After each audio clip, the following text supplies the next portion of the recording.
Hello and welcome to the DFS_PhD show for today, the 8th of November. Remember, you're good enough, you're strong enough, and gosh darn it, someone's got to win that money. Might as well be us. And yeah, it's been a few days. It was fine. I'm good at NBA, but if I'm not like binking or close to binking for NBA, I don't show the screenshots. So instead, I'm going to plug. I got some of my old big picture series stuff. This is the one that seems to have hit the best. So make sure you're looking at all the old videos. I've got one up about how to beat contest sim people. Basically, you just aim to have low dupes. That's what we always talk about in the showdowns. You don't need an ROI estimator because at the end of the day, all those fancy ROI estimators, let's have a look at where Osmo is winding up. Number 1 or 2 at under 5 dupes and uniques. So that's all it is. And there's a principal component analysis reason for it. If you're a nerd, go work it out. But you can work out the average number of dupes per lineup. It's like 8 to 10. Therefore, it's not first versus second. It's first versus ninth, right? That's what you got to consider. So it's only first place that matters. And as a result, all you have to do is properly estimate the chances to win of any given lineup. And so that's why, somebody asked me, why are you not building your own sims? Contest sims, because I don't think it's worth it, maybe ever. Like, it just seems like it's like way too much machinery for something. The contests I play, there are probably contests and types that it makes sense where there's like cash lines that you got to consider. But I only play the big GPPs and I'm trying to win them. I know that's what I'm trying to do. I'm not like uncertain about what I'm trying to do.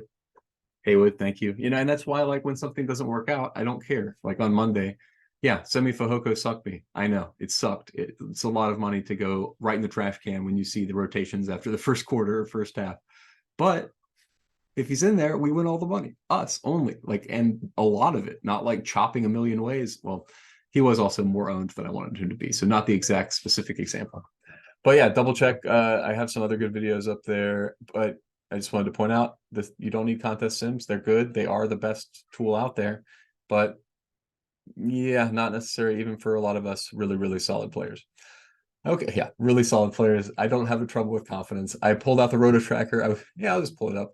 It's been a bad couple months, and I was like, oh man, I must be, am I still okay to talk as an NFL tout or whatever? Yeah, I'm still doing pretty solid in NFL. This is just NFL. This doesn't count my NBA wins or anything for the year. I'm up 6,400, 24% ROI. Great. Obviously, NBA looks even better. I haven't done this on the show yet, but I've won a lot of money in the NBA. You should probably know that. You probably do know that. I think it says it in the About Me. But I won 100K in one day, 20K the next, and then I've had already won 10K once in the season.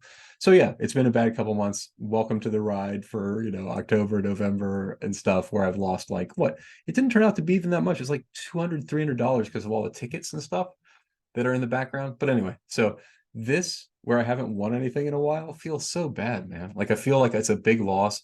Like I didn't even want to check the roto tracker or whatever. Like it's gonna look so bad. It doesn't look so bad. You're doing fine. Just chill out and like win some GPPs. Okay, so now how do we win the GPP tonight? How are we chilling out and winning GPPs tonight? We're playing Lamelo ball. We're not getting cute. We're playing Lamelo ball. We're playing Jordan Hawkins unless there's a significant change. The significant change you might expect tonight, what would it be?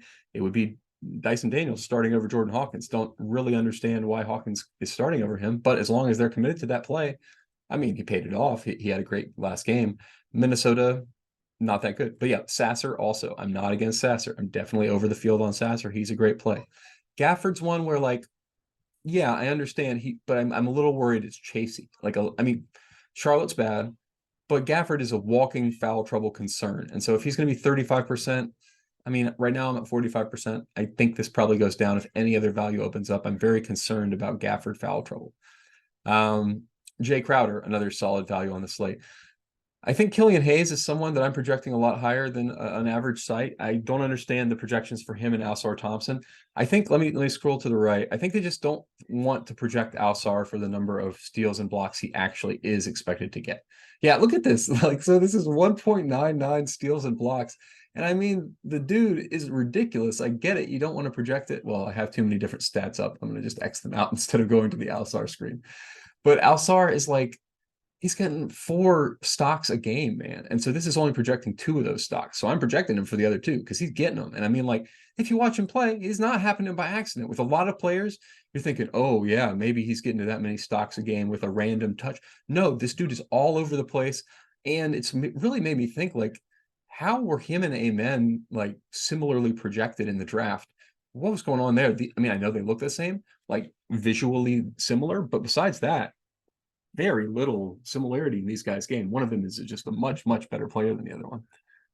Anyway, so that's just how tough has it got to be a scout and make sure you know which one of those guys you're looking at all times and not just accidentally project Amen's upside because you saw Alsar playing well. No offense. I mean, I'm sure Amen could get there later in his career, and it's all I mean, like, for me, seeing two identical twins playing so differently just is a great opportunity to think about how confidence, plays a role, right? I mean, and you didn't. Yeah, there's Robin and Brooke Lopez as well. And over his career, Robin just never got that same level of confidence shooting the three that Brooke did. And as a result, Brooks made like $100 million more, a couple more rings, chilling out like on these. I mean, I don't actually know who's made more money, but okay. Let's talk about the forks. Bring it back to some stuff I actually know about. Number one, don't leave money on the table. This is not that kind of slate. Also, if I show you projections by like the top or by salary, you do not have a big player pool today. Anybody who is in your player pool is someone you think could smash, could absolutely smash, is either one of the best plays on the slate or one of the best values on the slate. They must either give you the most raw points today: Jokic, Embiid, Giannis, Lamelo, Tyrese Halliburton, Anthony Davis. I also think Desmond Bain, Scotty Barnes, maybe LeBron, just to give him infinity minutes, even against Houston. I mean, X that out. Do not think LeBron is going big minutes against Houston, but that's actually something. Jalen Green, people are still like, what is the projection on Jalen Green? Yeah, I X'd him out thinking, what is this projection? How many minutes are we projecting for Jalen Green? This is absurd. 34. In 34, we think he gets 30. No way. He's getting 36 in this. We've got to have Jalen Green in a shooting guard type consideration for this slate. He's definitely in play. I like Jalen Green. He's getting us there. He's being assertive on offense. You need Jalen Green in your pool today. So he's going to probably eat up some of those Gafford things. But that's my point. You've got to have if you don't have a case for somebody being in the player pool today, they're out of the player pool. Doesn't matter how good they've been recently or anything. It has to be like Mikal Bridges, number one on that offense in an unknown spot of upside against the Clippers if they keep it close. Jaren Jackson Jr. with almost no ownership. Similarly, I mean, Miami, I know Bam's down there. I know they play really, really slow. I still think, especially if he's going to be 3% owned, he could go for 60 and just get nasty, just like Adebayo did on the last slate. I mean, Adebayo went for 70, so I'm not trying to say Jared actually has that upside. I think he has gotten there before, but don't come quoting me if he gets 15 fantasy points and massive foul trouble, which is definitely part of the outcomes. I said 15% limit, right? Yeah, 15% limit. That's what I do whenever I think we got something that's a good move, but risky, and it's definitely risky. Oh, the rules, right. Other rules: Zach Collins, foul trouble, Bassey, fork. I think Bassey definitely in play. Nobody's going to think that. Miles could get in foul trouble. We've got a Jalen Smith fork as well. Mitchell Robinson and Hartenstein. Let's check on the value sheet just to show you the reason I do these plays. A little too cute today. You could argue not to do any of these things I'm about to tell you, but I think that Jalen Smith as the backup is definitely in play for some minutes against Utah, and he can smash. Now, in the last game, I was like counting my money. I was like, boom, boom, boom. Jalen Smith is playing. Miles Turner foul trouble, and Jalen Smith was smashing. And what do we get? We get Jalen Smith foul trouble. So, want to recognize that's what the 15% thing is. It's not the great. It's not the like negative space of Miles Turner entirely. It's like half of that, because half of the time Miles Turner gets in foul trouble. We're also going to see Isaiah Jackson a little bit because Jalen Smith gets in foul trouble. So, I think, yeah, you have a little interest. Same thing with Zach Collins, like. The Collins fork I love just because like this whole game, the Spurs versus the Knicks, all big guys, Hartenstein, and nobody's going small in the Spurs and the Knicks, right? You got Zach Collins and Bassey, and they're going to bash against Mitchell Robinson and Hartenstein. All of the guys could smash. All of those guys could be optimal tonight. And we've got ownerships that are like 7% for Zach Collins going against Mitchell Robinson, could eat and feast. You got on the other side of this, Mitchell Robinson. I'm playing all parts of this, like literally. Like I got Mitchell Robinson. Where's Hartenstein? Is he up here? Oh, I didn't get to any Hartenstein. He's definitely in my pool at 0.1%. It's just we've got so much other value and center is loaded, so I don't think I get to any of him or Bassey. Let me check. Bassey. Yeah, so I didn't get to any Bassey either, but I did buff both those guys and build a rule. So it was too cute for the slate. You don't need those rules today. It was a little bit silly of me, and I had to go and make sure even that like my boosted Mitchell Robinson, my boosted any of these weird centers I just talked about, I didn't boost them above the real value of the slate. Your Marcus Sassers, your Killian Hayes, your Hawkins. I got Jalen Smith a little bit high here. I'm gonna go ahead and pop that down. It doesn't matter. I got him capped at 15%. Who cares? I think he's probably more like what, 24 in the like this slate mix, but it doesn't matter. He's still one of the top values, even at 24. And it's just like, I don't want to rate him above real value. You know what I mean? Like this is speculative value when I do the forks, right? It's not really for the slate. Okay, so non-fork plays that I like. I don't understand what's going on with Tobias. The projections for Tobias are not correct yet. I mean, I guess has he not had a smash game yet? Whatever. This is Boston. He's going to play all of the minutes, and we got him projected for 0.3%. Okay, I'm going to take a nibble. He could go nuts. I mean, he's got nuts as upside.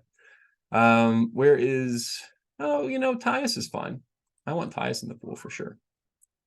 I think why I'm not on Tyus right now is misprojection of minutes again. What's this minutes? 31 for Tyus? Yeah, no, he's the starting point guard. He's going to play like 36 minutes. So let's get Tyus some appropriate minutes in this game. And then make sure we are getting to Tyus. I don't know. There's not that many great point guards today. So Tyus is definitely in play for like, I don't know, a solid amount.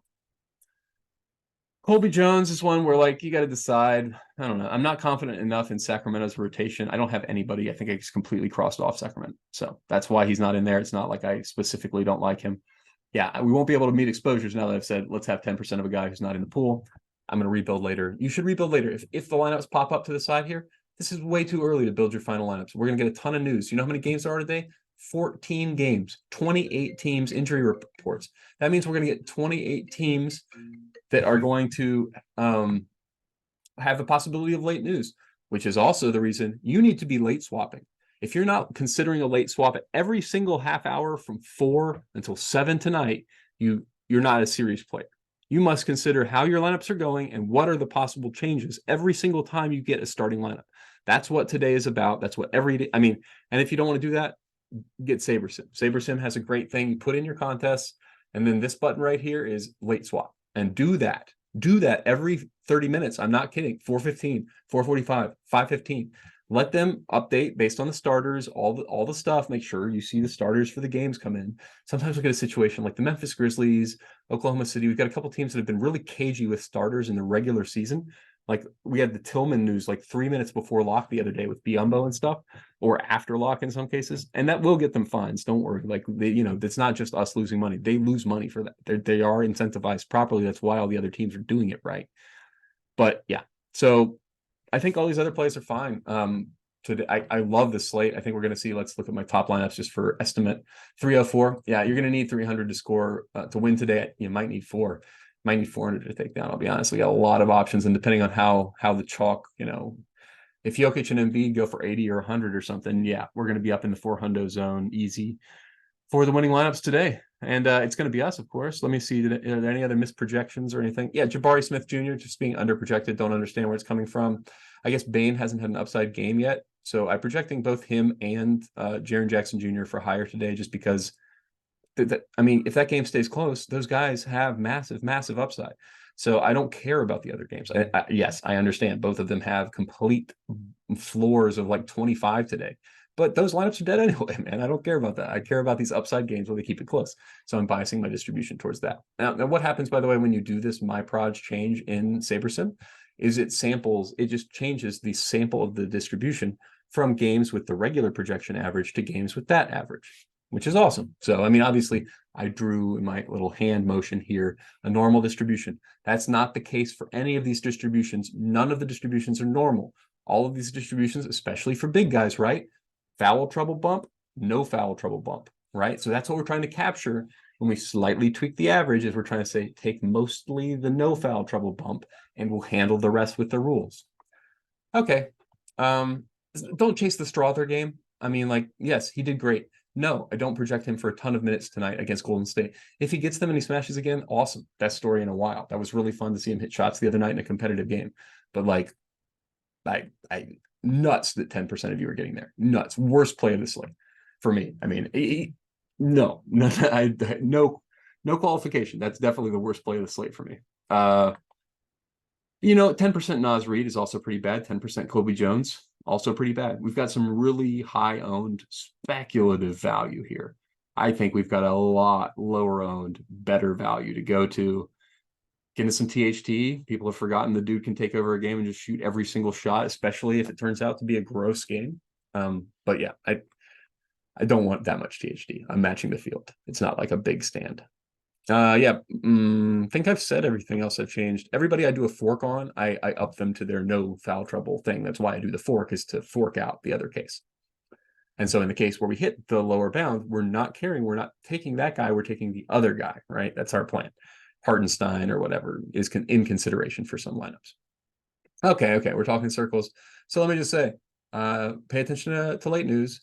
Make sure to like, click, comment, subscribe. We do, of course, have some haters, so it's always good to boost us in the algorithm. And yeah, join us in the Discord. There's late news, either our Discord, something else. If you don't have a late news provider, if you're not following Underdog with notifications, if you don't have somebody like somewhere you're paying attention to for late news, you're losing money to me. You're losing money to all of us who are doing that, paying attention, because we're definitely like anytime there's late news, I'm feasting on it. I'm feasting on it. And if that's not the way you feel about late news, you need to change your process for NBA. It's all about late news tonight. 14 games. I've already said only play the best plays. Well, we get any news, it changes what all of the best plays are, right? Like some of these guys that are unclicked must be clicked into the distribution. Some of the guys that are not clicked or are clicked must be unclicked, right? So pay attention to someone for that if it's not me. And regardless, remember, you're good enough, you're strong enough, and gosh darn it, someone's got to win that money. Might as well be us.